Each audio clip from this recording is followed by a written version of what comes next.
How fast was the change then? Because Oasis reached their peak in like 3 years. So all that money coming in from sort of 0 to 100, was that just instant? Well, so what you do these exotic spreadsheets, and you take them into the major record company, and there's an FD. If you're watching, you try and make them as truthful as possible, okay? And you go, we're going to sell this, we're going to do, 22,000 Swerve Driver, and we're probably going to go gold on, and they're going, does that include the international? It's like, well, we don't know yet, but let's just put them in there as the UK and this, that. And I going, wow, you're going to turn over 5 million. And I think this is no word of a lie. We had Oasis in at 60,000. 60,000. And, Alan, everybody, oh, no, he bollocks. It was 60,000. We had it in the sales figures. I think me and Dick went through the manufacturing costs one day and went, jeepers, I don't know if you're going to afford the CDs. Do you know what I mean? Because you have to get stuff out in the store, We ended up shipping gold as it was, anyway. But so how does it work? Where did the money come from? All of a sudden, we got, Supersonic 31, I think it was. We just snuck it down. Cigarettes and alcohol, I think, went in 10-ish. I can't. This is where Oasis people in the go, oh, it's sacrilege, you can't remember the exact number. Fuck you, I was putting them in there, I won't bother about the numbers. We were going volume. So we just snuck down. We didn't get our number one till, kind of whatever, wasn't it? But by the time we put 3 singles in the top 40 from nowhere, and you couldn't miss us in the press, Sony just went, how much you want? But it was still choked.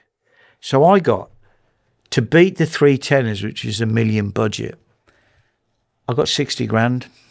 So 60K against 1 million, wall to wall.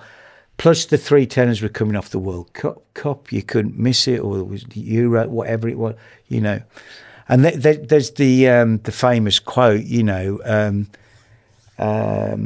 we beat the 3 fat bastards. The 3 skinny indie kids beat the 3 fat bastards. And Warner Brothers, Rob Dickens, wouldn't even release the midweeks. We were that far ahead because it would have demoralised us taking their kecks off for 60 grand. And there were the famous things about we had to stretch the budget, So I went in like football programmes. Nobody had ever done that on a music band. I took a full page in Angling Times. Why? Because I just worked out for the cost per page back, we were hitting a couple of 100,000 lads who probably like fishing as well. I ripped it all up. We did loads of great guerrilla marketing as well. I had a Rowan Media, brilliant media buying agency. And in the end, they were just phoning us up saying, look, the Sunday Times magazine, full colour, 27 grand, make an offer. I'd go 1,800 quid. They'd come back and go, can you make it 2 grand? I'd gone, yeah. It just went. So from there, from us being, the first singles had quarter-page Enemies. That's all we could afford. But Gary Blackburn Anglo plug-in, we were wall-to-wall Radio 1. Everybody came on board. And the Columbia, I don't know if you know this story about Columbia. So Columbia, obviously, is the Columbia Hotel or Columbian Sniff, or call it whatever you want. We had 20 white labels of that done. And Gary got 2. And there's a lady at Radio 1, Christine Bohr, very influential, big indie fan. But she was the head of playlist. And Gary took it in. And how you do, you'd set it up. You go, look, we've got this coming. I'm going to play it to you first. And you always gave Radio 1 the benefit of the doubt before the independent radio station. And Christine went, wow, the power on that. And it's just raw. And it's actually a demo, I don't think we ever went in and re-recorded Columbia again. It was just the attack, and it said it all about the band. And they went, whoa, wow, that's amazing, And we just thought we'd do it as the teaser and we'll come with something a bit more structured for radio. Anyway, Gary somehow, and he still denies he did it on purpose, he left a copy of the white label. And the following week, Christine took it into playlist, and the whole of Radio 1 playlist said, that's going on the playlist. So we hadn't even planned to put a single out. We were 10, 12 weeks away from probably release date, and Radio 1 was smashing the record. Crackers. So we had all of these synchronatic things, which is that a word? I just made it up. Synchronatic. Yeah, close enough. These things happening in unison, which were all pulling in this bigger master plan. So when you first signed them, did you think they were going to blow up that fast? No. They were going to be our big. I always felt straight away. Alan got them, Johnny Hopkins got them, and I got them. Johnny went and did the press. We just went, this is us. Was there any other buzz around it? Not really. It's a load of bullshit. People always going to sign them and all that. Fuck right off. Do you know what I mean? I see these people, well, we were going to sign them. No, you weren't. Because if you were, you would have signed them. You know, twats. I won't mention the names, but people make careers out of woulda, shoulda, coulda. It was like, they were, like, there's a guy called Johnny Cigarettes, this writer. And I remember there's me, Alan, few others at Andy Taylor's gig. And it was, I'm thinking about Primal Screenplay, and that was a good night out with Alan. Because I ran my club out at the Institute in Birmingham, as well as work for Alan. And Sonetian, Oasis was supporting Sonetian. And this guy, Johnny Cigarettes, his review in The Enemy was basically this. Why would you even want to invent a Manx knockoff band as bad as these? There's a great artist, Joseph Boyes, he used to like do these art installations where he'd sleep with live wolves, and just a great artist, you know, 50s, early 60s pop artist, Boyes. And he was the guy, he said, I'll eat my hat. He was the guy. And the other Wertog, he also got fucking caught out in it. And he ate his boot, he stewed his boot, or Johnny's cigarettes, you know, eat your box of fags, mate, because he just coated off Oasis. And that was, Enemy then, that was enough to kill a band off in its inception. If you got a bad Enemy opening review, it was over. But fortunately, the likes of Paul Gorman, he was at the Music Week, so we got the trade on board. Just trying to think some of the early bastions, the early press supporters. They went, fuck him right off. And we'd split the press. We got the radio behind us, and we got no money. That was the thing. We got no. So again, it was just a massive kind of Keith Cameron. Cameras great. So this is what Alan was great at. He'd go like, take Keith to LA. Not for Oasis, but to review Ride. Basically setting him up to come back and do us an Oasis interview.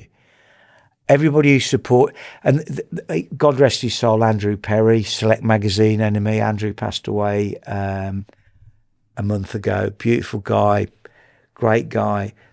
We started getting this caravan of people round, which is always great for a band. I always said this. If you ever went out and Oasis came into an after-do or a club or whatever, you could go, and this is my test for a band. If a band come into a nightclub or whatever, people have got to go, that's a fucking band. Just march through. That's a band. Not the kind of... What was it about them that stood out then? Swagger, confidence, you know. You couldn't even say it was about dress, you know, although, you know, there's some of the sharpest dressed people who'd you know, changed fashion. In the, you know, the great thing about Wembley is you got dads in Stone Island in the 60s and their kids at 30 in Stone Island, you know. That's the great Noel one, isn't it, about fashion and Liam? So, how's your kid? Where is he? He's off inventing the perfect desert boot. You know, it wasn't Clobber. They looked like out of a thrift store, but the stuff they got on, they just look fucking great, innit? I remember pulling Liam the first time he came down. I went, wow, it's great. Because football, you know, the cagoule and all that, and that stripped down outdoor wear was in. I went, that's amazing, man. Where'd you get that from? He went, Millets. It's like $1 million. Do you know what I mean? He's wearing GP company in Stone Island, $3,000 Parkers, you know. But yeah, so we had this little supporter, and of course, then there was a drug culture around it. So there's always a bit of sniff, there was a bit of E. All the after shows were renowned for locking the doors and people getting off the tits and being let out when it was light and stuff like that. And then when Noel moved down to London, he started getting, you know, this kind of, this kind of following of Meg and Patsy and all that stuff. And we became very on Lisa. We became very on ticket for like the Camden lot. No, we never Camden. We were more like the towny version of Camden. And in that were these great journalists like Andrew Perry, and there's a great club run by Jeff Barrett of Martin Kelly fame, Heavenly Records, and it's called The Social. Now every city's got a social, but that was the original social on a Sunday night. And there were a couple of dudes who DJ'd. They were called the Dust Brothers. That had changed the name to the Chemical Brothers. They DJ'd a hip hop set. Don Letts fucking played there. Anybody who was anybody played there on a Sunday night. And me and Noel would go there.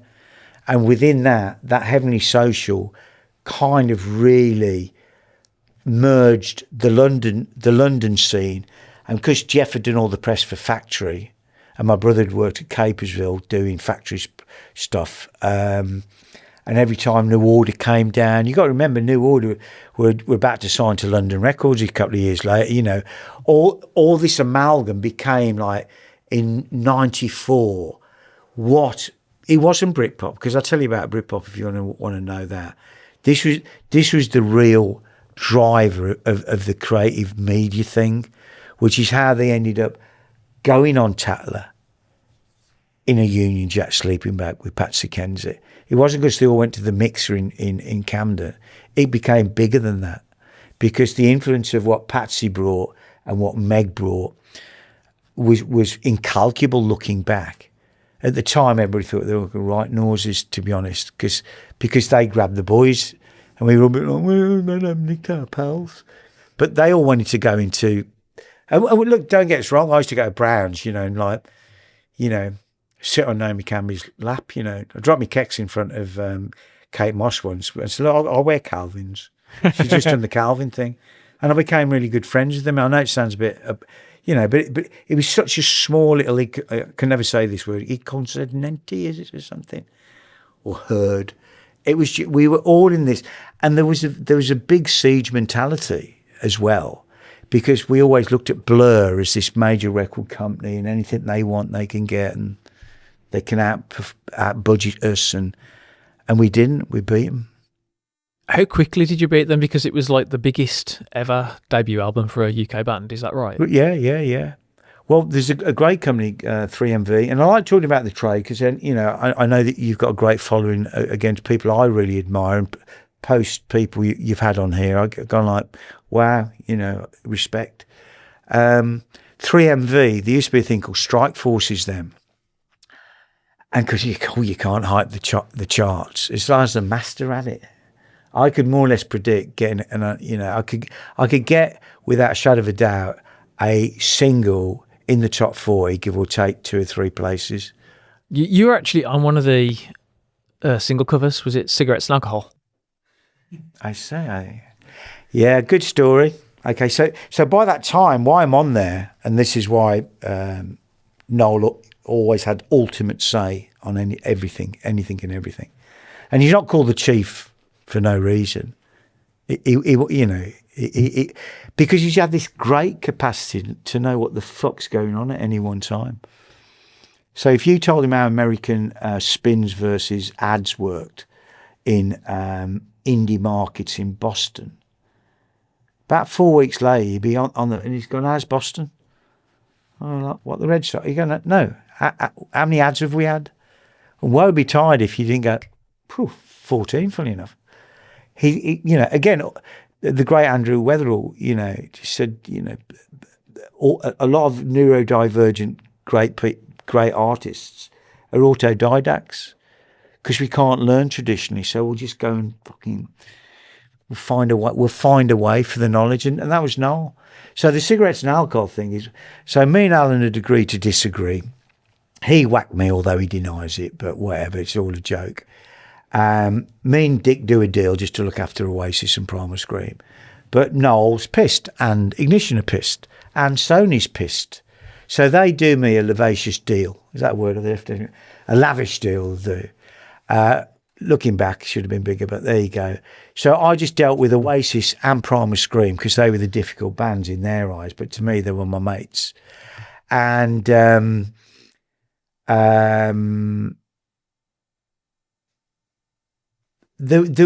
was discussion, there were discussions, and like Ignition said, well, we're not paying for you, Sony's got to pay for you, and whatever. And I said, look, I'm not, whatever, but I got bonused and bits and bobs. And I couldn't leave Dick in the shit because Dick, me and Dick got on better actually after Alan went down, because I think Dick thought I'd nicked his boyfriend or something. Do you know what I mean? That sounds a bit closet, but no, it wasn't like that at all. And then he kissed me. No, and I stopped with Dick because he's a good family man, a good guy. And we bonded over weird stuff, like weird jazz acts and stuff like that. Do you know what I mean? And it's like, I can't leave him. And he came up with one of the greatest things for Primal Scream, which I think I told Bob a couple of years ago. I went, fucking Dick, no way. But we had Bill Drummond on our label, KLF. And I thought, can't we get KLF to do a remix of like a Primal Scream track? It'd be colossal. It's like, no way. But anyway, I stopped with Dick and whatever. And then there's the famous Noel goes AWOL. I'm sure you've all heard about that, the Whiskey Go-Go show and whatever. And I go and track him down I track him down with this girl in San Francisco. I fly out the night. I fly out against the clocks. He phones me at 3 a.m. Saturday. I'm coming back to London. Band's over. A disastrous show at the Whiskey Go-Go. And I went, well, fucking hang on a minute. Put the phone down. Marcus then phoned the manager, said he has left the band. Can you get over here? So I couldn't get a flight, so I paid $7,000 for a British Airways ticket to LA, leaving Gatwick that afternoon. I only took the call at 11. So I landed at the Mondrian Hotel, literally against the clocks, and the band are all coming off meth, crystal meth, because Bonehead's brother had managed to meth them all up somehow. Show gone shit. And Niall's gone, I'm not having this, because he's a perfectionist. Blagged $1,000 off Maggie and his passport. And there's loads of different versions, but I'll tell you the true one. So I said to Maggie, she'd found we got the hotel phone numbers. Very few mobile phones. We had them, but so most people still used the hotel number, and they logged all the numbers. And this number kept coming up from San Francisco. We have 3 signed copies of Tim Abbott's book, Oasis Definitely, to give away. If you want to get your hands on one of these, head over to our Instagram where we will have more information. And we worked out that he's probably there shacked up this girl, because somebody said, he was hanging out with this girl the night before. And he met her in San Francisco. And they played San Francisco a couple of nights before. And it's like, all right then. Then Mark said, well, you better phone in then, boy. It's your fucking mate. I went, jet lag. Hello? And I said, excuse me. I said, a bit out of the blue, Sunday evening. I said, but I'm just trying to find a friend of mine who's gone missing. I'm really concerned about him. And she's like, how the fucking hell did you get this number? And it was Noel. He just grabbed the phone off. He said, what are you doing here? He said, I'm coming back next week. I said, don't do that. I'm in Los Angeles, you knob. And he was like, all right. I said, where are you? He said, I'm not going to tell you. I said, but get your ass up to San Francisco tomorrow morning. Don't tell anybody. And that was it. I mean, we got there, found him in Chinatown. This Korean girls come out like Matahari. And there he is, like ski jumper, Jack Daniels, sacks of everything. He dived in, got on it. I think we ran out of Jack Daniels. I got a Jim Beam, horrible drink. And I said, look, I had a fucking word with you. I had to carve him off. And I said, look, I've got to have a chat with you because everybody's really worried. And he's gone, oh, fuck that. And I said, look, why don't we go and chill out? I've got a great line in it. I've got the company credit card, you know. I said, why don't we go and chill out somewhere? Hawaii or Las Vegas? And he went, Las Vegas. And that was it. Off we went. And it was really funny that, you know, great friend of everybody's Johnny Depp did Fear and Loathing. I met Hunter S. Thompson bizarrely a couple of years later when he was the mayor of Aspen skiing. And me and Noel go on a Fear and Loathing week, an expedition to Las Vegas, where my job is to try and bring him back on side. And Paul had just had Wildwood's Weller. And I remember saying, I said, dude, you know, I said, fucking hell, you know, I've had all this success and whatever, and just come into Japan, you know, people chasing down the street. And you're going to walk away from it. And he said, yeah. He said, fuck it. I've had enough of them. That, you know, more grammage later and more. We're in the Luxor Hotel. It's like a pyramid. And it is true. We ended up talking about how they got the plumbing up this far, 28th, 9th floor, when Archimedes watermill can only go up 20. It's like, you know, those type of name. Put another one out. We close. We'll crack this. So that, if you like we've been like bar actually hanging upside down like a pair of bats. We've been up about 3 days. It's like we better go out, you know, get some, you know. So we went out, and there's a fucking terrible ear hair. It's in tune though, and we went out, and the casino over the road had the original. What's that thing? Bewitched, which has just come up. The red shoes off of help me out. The Wizard of Oz. The Wizard of Oz. They'd actually got in the hobby the red shoes of the Wizard of Oz. This is my mum's favourite film, amongst other things. Fucking hell. So he goes and have this march up the strip, basically, and we come back, and we actually get some sleep.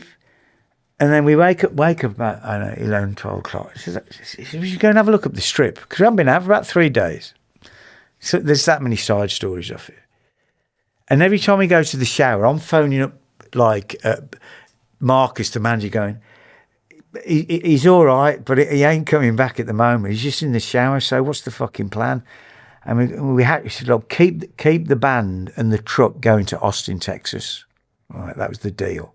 Because we'd got that booked, and we got Owen Morris flying in to do the B-sides for Cigarettes and Alcohol. So, you know, fucking we go out. And on that lunchtime, we go past Circus, and there's a mad casino, pirate casino. And they've got like this pirate ship sinking on the hour with loads of people jumping off it, actors and all that caper. So we're off our coconuts, and we're watching this mad pirate thing, and we're on the Jack Daniels, and this middle-aged woman comes over and says, excuse me, may I have a word with you to Noel? Like swingers or something. She said, can I just say you just look like George Harrison? And of course Noel's up, what? And he's got the in spiral carpet like bowl haircut on, do you know what I mean? Looking like proper beatled up. And he goes like, really? You know, I said, do you think so?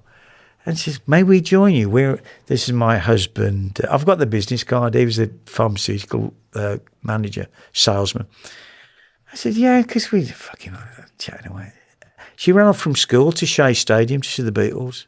She knew the Beatles' back catalogue. She knew the life story fucking inside out, B-sides. And one of the things when we were on tour with Oasis, every time we hit a Ma and Pa gas station or a vinyl store, we just, anything Beatles would get nicked, not paid for, sorry, and played on the coach. So, you know, you name it, outtakes, everything. And this woman just, like, they just piled into each other. I can't remember her name, Derek Fentel. Anyway, I'm saying, well, what do? You know, he said, well, I'm marketing. I said, that's funny. So me and him piling, and we're having these tumblers of Jack Daniels like this. And about 5 or 6 in the evening, he goes, what's going on to me? Like, Paul, I said, look, the band, they're devastated. The trucks, the tour buses on the way to Austin. I'm not grassing you up, but I've spoken to Marcus. It's like, and I could come up with some bullshit like, John Lennon wouldn't leave the Beatles without doing the B-sides. Just come and do the B-sides for us. And he's like, oh, fuck it. He said, I'm not speaking to him. I said, nobody. I said, look, man, they're actually concerned about you, And he says, really? And I said, I think Owen's on his coming. It's amazing. That woman is unbelievable. And I really put it that one. Not me. I played my part, but if ever there was somebody. And maybe the girl in San Francisco, I can't remember her name, Melissa, I can't remember her name. Melissa, nice lady. Nicknamed Yoko by the band. He went, so what's the plot then, Abbott? I said, I'll book 2 flights to Austin tomorrow. I'll settle the hotel and let's just go and do it. And I'm definitely not fucking speaking to him. So off we went the next morning. I will get round to why I'm on the cover, but this explains it, obviously. And we get there, and as we come through Austin Airport that next morning, well, I don't know, but say lunchtime or something. See, I looked it up a while ago. It's about 4 or 5 hours flight, 4-hour flight, something like that, I don't know. As we're in there, this massive Welsh baritone fucking Owen Morris goes, ho, ho, ho, ho. Where the hell have you all been then? And Owen didn't know, right? Owen didn't know, and I don't think Mark. And we both looked at each other and went, you fucking wouldn't believe it. And that was it. We shared a car, the 3 of us, up to the hotel. I think I had got a mobile. I think I phoned ahead, It was it wasn't a block. It was, you had to pull the aerial up. It was like proper like some off Stingray. I don't know. PLB, and got to the gaff, and the band were all in the lobby, and it was the original band, I think Tony was on board, wasn't he? Tony. Yeah, and they're all there like that, still coming off them. You could tell they'd been proper battered like that. And Maggie was there, and I went, Maggie's like, I love Maggie, the tour manager, and I walked over to them, and he just walked straight fucking past them, 100% to the lift. Totally blanked them. And they were like the 4 kids outside the headmaster's office. And as soon as the lift went up, he went, fuck. The kid just went, oh, fucking boss. And that's it. And then I didn't see him for a couple of days. I saw him bugger off in the morning with Owen.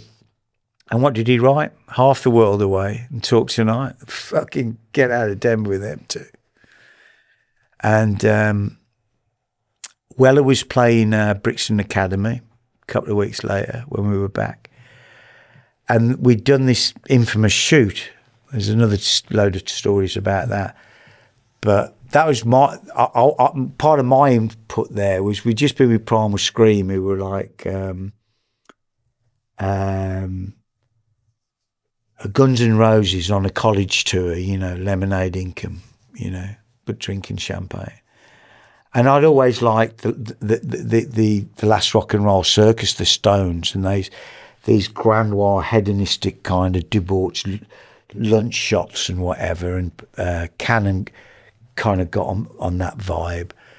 And it was like we wanted to somehow portray the hedonism from Supersonics, from there to there in 6 months. We were splattered all over the tabloids as these kind of like, fucking out of control, the Pistols meets the Stones basically. But we wanted to do, that was like the brief in a way. And so we were going to do it in a hotel in Liverpool Street, big, which had just been converted. Then somebody mentioned, you should have a look at the Hempel. And I'd been there, and I went, yeah, those rooms are off its tits. So I phoned him up and they said, yeah, we've got one, which is like all kind of drapes and this and that. And I said, oh, great, okay, can we have a look? And Brian went and whatever, and Michael Spencer Jones. So Friday, we stocked it with a load of booze, load of gear and whatever. And the shoot was supposed to be Friday, but they got stuck in, there was a rail strike in France. That's unusual, isn't it? And they couldn't get out of France for the Friday. And then so we put it back to Saturday, sorry.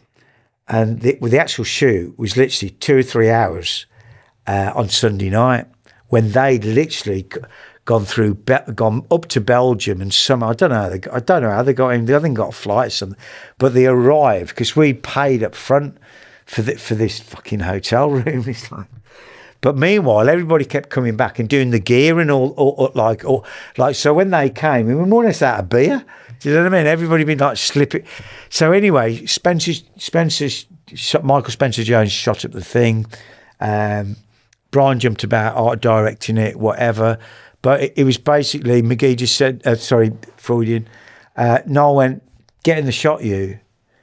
And I'd got that Chevignon, because that's how I dressed. He put somewhere, he called me, he says, like, working at creation was like being led by Willy Wonka, McGee, and David Essex. And he really dressed weird, Abbott. Well, you know what I mean? I was like, that was the Chevignon jacket bought in Ibiza, 1987, for fuck's sake, you know.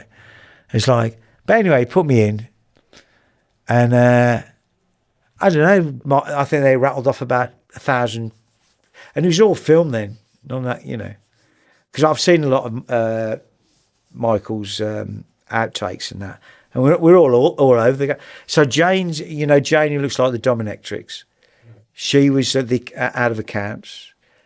Also went out with Right Said Fred, but that's another story. Yeah. Emma did the merchandise. I think it was Bravado, maybe then. I think. She sold the t-shirts, and me. And the crackest thing was we were at the Weller show at Brixton Academy, and Cannon, I think Cannon had got the developed shots off Michael, and had given to. And the other thing was, I bought the Columbia. I bought their first white label. Was it? Anyway, it was that, and they're going through them. There's this and that, and then they get to some with me and so look at that. And I went, oh, that's bossing it. Blah blah blah. Fuck all of it. Next thing you know, McGee's secretary Clee goes, "You can't have that as the artwork. That'll upset Alan." Because I was like persona non grata, the black sheep. And I was like, well, you better have a fucking word with me now, mate, because he's chosen it. And that was it. There was just this kind of, fuck you, vote. And then that time, obviously, he did the Vote Abbott campaign and all that. So, yeah, he's a good man, Noel. I love him dearly. I love Liam as well, but, So that was a little bit of saying, all right, then, it's a win-win. We don't get to Sony. You keep creation open, but you keep Tim in the middle. So I did a deal up to Be Here Now, and then I had a lot of other things in there, and then I got whacked off that, tight-fisted, but there you go. But I was happy, I was doing other shit, so. I mean, that whole persona of them being the bad boys, at that time, I think they got sued for $500,000 by Coca-Cola. I don't know the exact settlement on that. Is that for I Want to Be... Pablo Escobar sued him for doing £500,000 worth of coke. Maybe I don't know about the. I think it was a sample. No, it wasn't a sample. They ripped off a. I'd like to teach the world to sing by the Carpenters, and all of that stuff is always settled by the high music masons, and there's no bigger Masonic lodge than the publishers. So that's where all that kind of stuff gets, and that's where both sides of lawyers rip off about $150,000 off both sides and gone, hey, we've got a deal. So the label, so that's how it works. So A great one was... Did they mind that sort of stuff, or did that just add to the mystique of the band? I don't know. He got done loads of times, I think, Noel. I think what I love about Noel is, like, Christ knows what his publishing's going to be when he cashes out next time, but his has got to be one of the most valuable bits of publishing in the game, I would think, at the moment. Particularly, just look at the live business, if that ain't if that hasn't just bolted a few agencies across the world, God knows what the radio play in all these territories. They haven't even announced Europe yet, so, and they've only done pepper stuff in South America, so I don't know what they're going to announce, but it's my understanding that it's gone great beyond anybody's wildest expectations. I think why they split up last time, there was just too many gigs. They should have stopped them 6 months before. Were they always on the brink of splitting up? Was there always problems? Always tension, yeah, I'd say. I've seen the pair of them hit each other on separate occasions. I've been there, do you know what I mean? But it's a weird thing, isn't it? I remember separating a fight when I was a teenager. It turned out there were two brothers and they beat the fuck out of me. So it's like one of those things, but it's like bloody thicker than water. So you could never really, you just had to be really careful, do you know what I mean? And I've made it always clear to them, I love them dearly, both. Another, you're both wankers. Where did all the tension come from? What's that, love? Where did the tension come from? I don't know, brothers, I think the thing is with brothers, you can say things, you can push it just that much. You couldn't push it with somebody else. Familiarity breeds contempt. They shared a bedroom together for like 10 years, 15 years, whatever it was. So, I think the other thing is, which people have never really factored in, Lee was incredibly young. I did up with old Dancer from Stoke. I looked after Robbie, post Glastonbury. And he's only young. He wasn't. He was 22, 21, 22. Well, the kid was that. Do you know, the kid was being chased by Hollywood actresses, fuck Harry Styles. Do you know what I mean? He had them flopping. But he was one kiss and gone. Do you know what I mean? It's like, the kid's lifestyle was brilliant. Noel went into kind of like a kind of luxury side of enjoying London, which is and it's a bit more kind of major record company side of it. Liam just loved being, the king of Camden. Do you know what I mean? And just like wherever he went, and just having a great time, And then he met Patsy and whatever. Did it cause problems with Noel being in charge? Did Liam want more control? Well, I think only later, you've got to kind of look at, I suppose, the growing up and the getting married or needing to buy houses and all of a sudden, and then you might look at the publishing angle, but that's not for me to comment on, I'm sure it's all sorted out in many ways. I don't know. Not my bag. But yeah, I think one of the things I remember having a chat with Liam was one night he went, so, and if you look at MTV Unplugged, when the no show there was, his voice was generally fucked, but nobody ever really if let's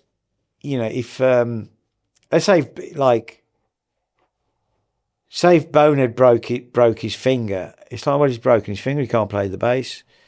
Whereas if Noel goes, you know what, my voice is fucked, it's like, well, you're a cunt, so the show's got to go on. Do you know what I mean? And I remember him saying to me, he said, it's all right for them. They can hide behind their instruments, and they can pull a bad one. I can't pull a bad show because the show rests on me. And that used to do his nutting, because he wasn't given that value in the early days. And he was, there were conscious decisions not to let him do the press, because his press would have just been fucking amazing. But like, okay, yeah. Because he was just unfiltered, and he is today, and that's why the world loves him. I don't care. When I see chapter 13, 14-year-old kids, and they're going like, what are you doing buying that? It's like 30 years. I did that 30 years ago. That's me. What they really like. And they just love him, because just follow his Twitter. It's just amazing. It's, you know, Noel's is sarcastic and sardonic, but pure wit from Liam. Were you in the studio much when they were recording? Yeah. Were you in there for What's the Story? I was there for all of it. What was it like being in the room with them? Well, Rockfield, I suppose. Well, let's put it this way. Poor old Alan had gone off with the fairies in spring 94. And the next time I saw him was at the launch of the Mercury Music Prize, where we were more or less odds on to be nominated for the Mercury Music Prize. So sadly, he missed all of Definitely Maybe. So the Bachelor thing, that was a joint. That was one of the. That was I just remember saying, going like, the fucking who's done this?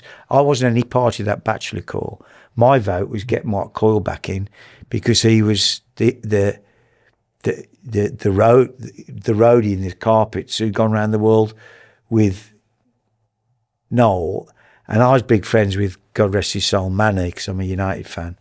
Of course, that obviously went down with those blue noses, but there you go.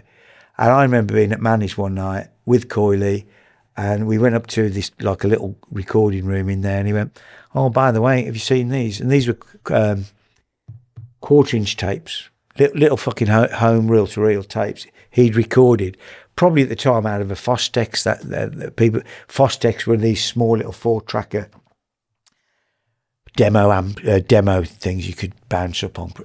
And they were all on there. So basically what was on Morning Glory was half of it was already done in 92, 93. He'd actually put them down. So when we went into Rockfield, he got the second album already ready in his head. No two ways about it. Why Be Here Now was stodgy and not well thought through. I can say that now. Was because he hadn't got the songs written. He had to go away and find, an album full of songs from being on the road and being in the spotlight of Morning Glory and having this massive celebrity thrown at him and whatever. And it's like, oh, can you go and write something to beat Morning Glory? You're not going to do it.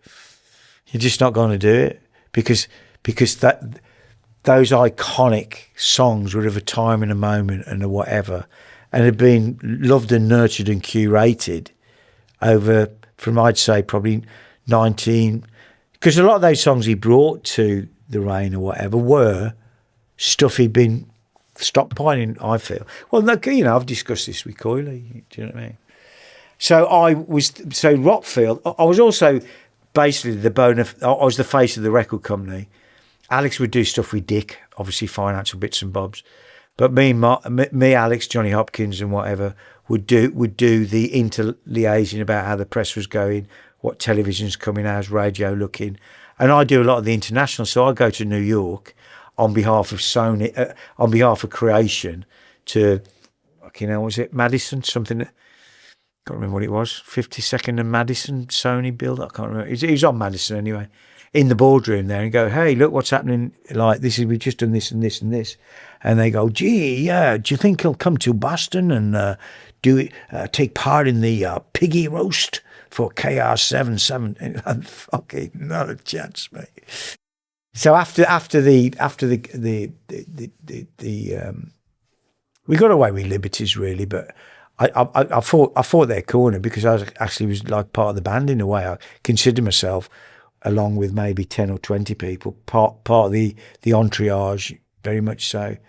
And that's why everybody who's doing their job was just so passionate about it.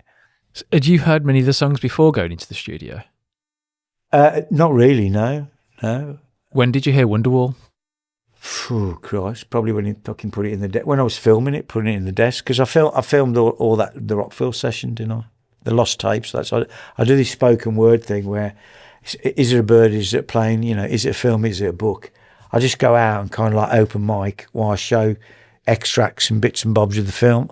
I've been trying to make a film of it for years, but it's like, I did an MA in film and documentary on it, but after Supersonic and getting, twatted over that, I was like, yeah, fuck it. It's more like my oldie snaps. I'll do, whenever Noel and Liam want anything for any of their projects, it's done, it's there. Because you've got lots of unseen footage. Do you not want to sell that?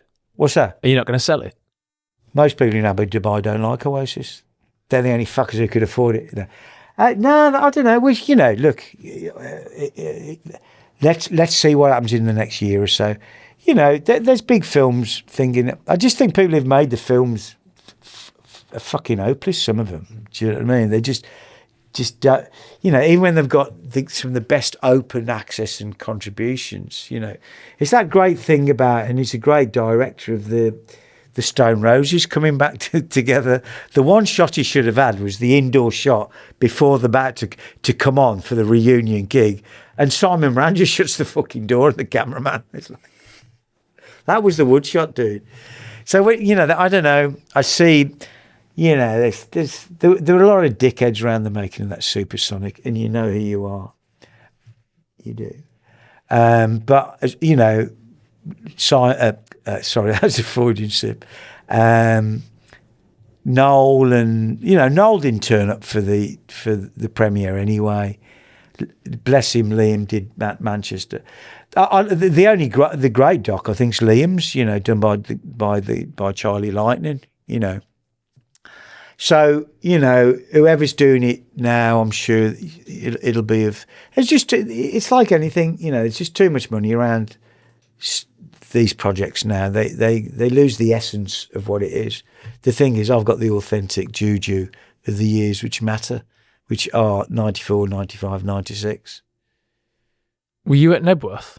Yeah, gig too far, I might add. First person to actually say there are elements wrong with it. It's lauded now, but you see technology on, like we were talking earlier about, Marshall's, Vox, and the demise of British. Think that to throw that sound with relays as far as that went, I think the delay was something like 4 or 5 seconds. What was being played on stage and stuff like that. I'm sure some twat will pop up and go. Actually, it was 3.7, but the lines for the toilets, 10 quid burgers, all of that caper. I remember walking around. I had a great time, by the way, but we weren't. The interesting thing is, when there were more fucking hairdressers backstage than fucking the original entourage. I remember seeing this pricker and never liked him, and he's all like multi-passed up and all this caper, and I was just going, I want to let him in the cars, let alone fucking backstage. And to me, there was an element then that what had been so sacrosanct and whatever, and you can't blame the boys for doing it, or Marcus, or everything around it was right, but the actual thing of it, I remember like in like the backstage VIP thing over there. I remember hearing a beautiful song, one of my top 10 favourite, but Esther Phillips, beautiful singer, great soul singer on CTI, Creed Taylor's label. And it's called Home Is Where the Hatred Is. And it's a junky song about Billie Holiday, smacked out of a nut, just hating being around the people. And that played out there. And I was with Jarvis, obviously Jarvis Cochran, a lovely guy called Steve Mackey, God rest his soul. And we heard that and we just went, fucking time to go in it. Because the guest of honour was? Mick fucking Hucknall. Who's Mick Hucknall? Simply Red. And some old Doris off Coronation Street. And no, off Emmerdale, Michelle McCutcheon or something. And it just looked around there and it's gone. It's not for us, is it, this? And I just bought a blacked out Grand Cherokee V8 fucking thingy. And I said, watch this. And I just fucking put it in 4-wheel drive. And we just drove through fucking gates, knocking them down and fields. And we just drove out around these. I think we came out through a farm at one stage, just looking for this snake blazing off into the thing, And it was, to me, that was. Now, only this from my perspective, that was the start of the end for me. Because although I did the marketing or tried to contribute of the marketing to be here now, which is still my plan, by the way, there were so many people involved then that people just didn't, you go to meetings and you're just like, who's that? And they go, he's in charge of hairdressing. It's like, what? It just gone fucking weird. And I think the boys now clocked that really, but did they realise at the time? No, not at all. And why should they? When you like lashed out with supermodels and actors and, you've just played Nebworth and you've broken every word and you just dropped one of the greatest albums of the last century. It's like, by the way, no, fuck it, fair play to him. But I think there's a lot of retrospection, or has been a lot of retrospection from post Nebworth to, I remember seeing Owen Morris and Noel on a little dinghy. And I don't know if you've ever seen Owen Morris's, but his arse is about as big as this table, right? And he's hanging out this little dinghy, and fucking Noel and him going to Mustique. Fucking picture. Where the fuck are them pair going? And they were off demoing beer now on Mustique, and I just thought, what a load of bollocks, What's going to be written there? Do you know what I mean? Because why those first two albums are just so great. And this is the dearth of why we've got no fucking creativity today, because it's all nepo or there's no, I was watching a great Stuart Lee, brilliant comedian. He was interviewing Alexis Sale the other day, and he's just going, there's no creativity because there's no authenticity, there's no observation, and how the Southern press loved these bloody matchstick men, coming from the north in their cloth caps, writing about, these fuck off. It was just the guy just going, I'm on the dole and I've got dreams, man. I've got aspirations. You can't have dreams and aspirations when you're just about to sink in a dinghy with Owen Morris going to Mustique where Mick Jagger's got his butt, Davy Bowie had a house in there. I'd love to go to Mustique, but you're not going, hey, write your best stuff there, man. Write some gritty grime, Jamaican yard gear, no. Do you still have a relationship with either of them? Yeah, WhatsApp me Noel sometimes about City, how shit they are. No, he didn't. I just hope they beat Arsenal. That was a great thing from the great Imelda, Manny's wife, who's both Manc, and we were both Reds. I used to have some execs up there during the great Keno prawn cracker days, prawn days, whatever. And we were all coating off. And she said, you can't not like Man City because you're not liking Manchester then. And I said, that's difficult though. And I've always had an open book with them, but they're bitters, so they can't see that shared love. But yeah, I see Debbie. I love Debbie to bits. She's a great woman. He's just great. The kid, got to doubled off the cap to the team around him. But I don't speak to Noel a lot. I went to saw him at Wembley. He's great. If I ever need to blag anything up, I'm sure he'd be there for us. But it's like that. It's Christ to be grand. He'd probably be a grand fucking dad soon. So, me and him shared a great 5 years, and I'm so happy and fortunate to have contributed to it in a part. But we ended up having old silly bollocks Robbie. I managed UB40. UB40 still sold more records than Oasis. Do you know that? No. Fucking go look up the figures, man. UB40, they were 77. So there's a lot, you've got to get like the audited proper account. They're amazing band. They were this, when I looked after them, there was 17th ever biggest selling band out of Britain ever. And that was including Zeppelin, the Beatles and the Stones. They're ridiculously big. So I do remember when Oasis broke up, they were probably at about 25, maybe 40 million sold. Probably a lot more now. The funny thing is, if you put Robbie's in, it's like 300 million. Fuck off. Do you know what I mean? Record companies, but you get real authenticated, certified sales, you'd be surprised who sells what and who doesn't. What then, if you look back across the whole career, are the proudest moments? Fucking the amount of cocaine I took. No, and it's still only my own septum. Fucking hell. Do you want a good one? Here's a good one. Milan, Principe de Savoia, 5-6-star hotel. Robbie Williams, we've just launched. We've done a cover of Freedom, which we got the percussionist from Primal Scream to jazz it all up. I said, make it sound like Step on the Happy Mondays intro. And it was great. And George Michael was a lovely guy. A lot of time for him, met him quite a few times, had a few good nights with him, proper chap.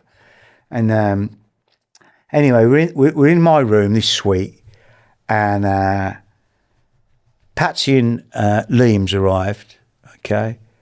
And the night before, I've been hanging out with Tupac Shakur's bodyguards, okay? And he's done California, and we've done Freedom. Then we all go back to our room. There's a party for us. We blank the Versace's have put on. So anyway, Donatella Versace come ding dong at my suite because we're having a drink and a hoof and all that. So ding dong, she comes in with her husband Paul Beck, and our kids see fucking Tupac Shakur, Tupac, a lovely bloke, trust me. And you know, when you're doing these things, it's about like when you're in the green room. So like the Milan fashion shows are over 3 days and they're really intensive and whatever. And then they drop the last show at 7 o'clock and everybody just goes crackers. So it's about 10, 11 o'clock in our room. And Tupac and Veronica, no, what's her name? Might have been Veronica. It's... fucking hell, the guy who produced Michael Jackson's album. Help me out. What's his fucking name? His daughter, anyway. Tupac's seen her. She comes in. How you doing? Great. Drinks, all that caper. Versace's drinks caper. Our kid, Liam Patsy. And Liam goes, got any tunes? And then I said, yeah. He said, send down for you can't say this, a ghetto blaster. Gets a ghetto blaster. So they find this massive like fucking ghetto blaster on there. And he went, you know what I've got some desk monitor mixes. I've gone, you fucker, give them here, let's have a listen. He gone, oh great. So you get the ghetto blaster, put it in there. And everyone's having a drink and a hoof and fucking a couple of spliffs around. You could smoke in hotels and shit like that. Do anything in fucking Milan if you're the Versace's. They're all fucking there. It's only the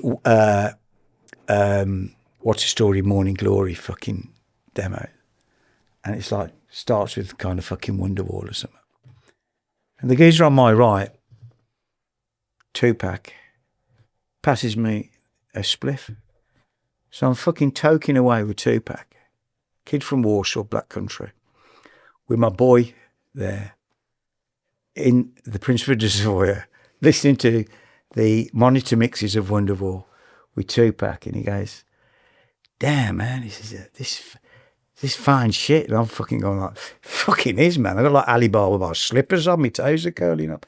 He said, no, who the fuck's this? And I went, and there's Nicey Pie at the fucking end of it. And I went, it's fucking him.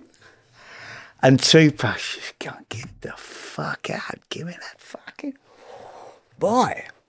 So one of my greatest musical moments was fucking having a toke with Tupac, playing him the Wonderwall fucking tapes.